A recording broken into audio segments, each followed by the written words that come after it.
calls, not all calls have a little different sound to them, but you can get one, I think, that's pretty close if you pay attention, and then don't over grunt, know when to grunt. Yeah. But Jordan Susowitz was just on with Andy on the Deer Camp podcast. Jordan talked about how he likes to grunt to deer. You know, he does it often with good success. And him and I have hunted together for going on a decade. And we've both had some good scenarios where we've grunted deer, you know, right into us. Yeah. Now, I will say this. I did decently well at what I'll call like the Jared Scheffler dance, where if I hunted low, I got on the ground and like would kick leaves, break some stuff,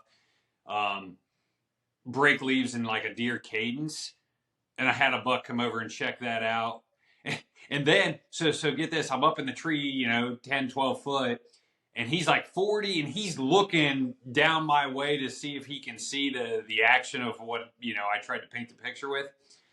And as a last-ditch effort, he's rounding away from me. He can no longer see me. I pull a water bottle out of my backpack and chuck it down the hill, hoping that it would, like, tumble and roll. And I kind of had to make the choice of I might need this water later today, so I'm going to angle it at that log over there so I can go get it here in an hour or two. But that trick didn't work. Great long story, but quite well told. Yeah. So, but no, I did, you know, he came over initially from breaking branches and leaves, but then, yeah, no visual. He buggered out. But yeah, replace the grunt tube was definitely on the list this year. Yeah, Jordan brought up a good point.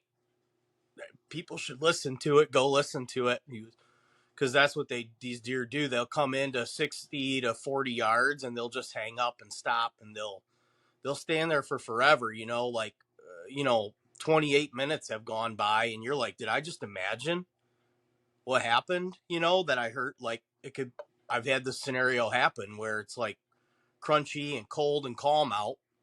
You grunt, you hear a deer start coming at you, and in some instances you hear a grunt, you know, and you like very clearly hear a deer coming, and then it just stops. And minutes go by, and you're like, did it go a different direction? I never heard it. I would have thought I would have heard it go off. So you wait and you wait and you wait and you wait and you wait, and you know, a half hour goes by, and you're like, I don't know, I'm going to give it another little poke, you know. This happened to me this past year. I pull the tube out and I do a grunt, and that deer was standing 15, 20 yards. You know, he had just been standing in there in these thick pines.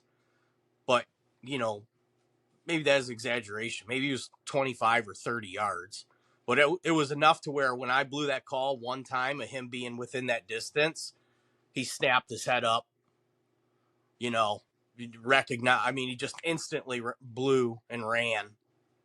And I was just like, you son of a bitch, man. And that's what they do. And that's what we talked about, that, the stopping and the going, you know, them hanging up. But they, especially if you're calling to them, you know, it might give them a reason to. I've visually watched deer through some thick stuff where I was elevated and I'm grunting at them from a distance, maybe 100 yards loud.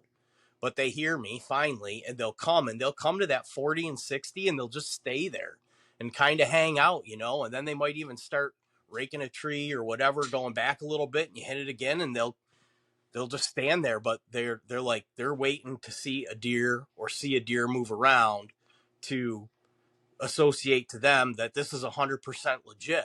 But they in a lot of circumstances, you know, they've been grunted to before, or I don't know how they're programmed to do that, but it's a happening thing, and Jordan talked about it, and it's worth it if we're talking about grunt tubes, because you got to know how to use them and when to use them, man.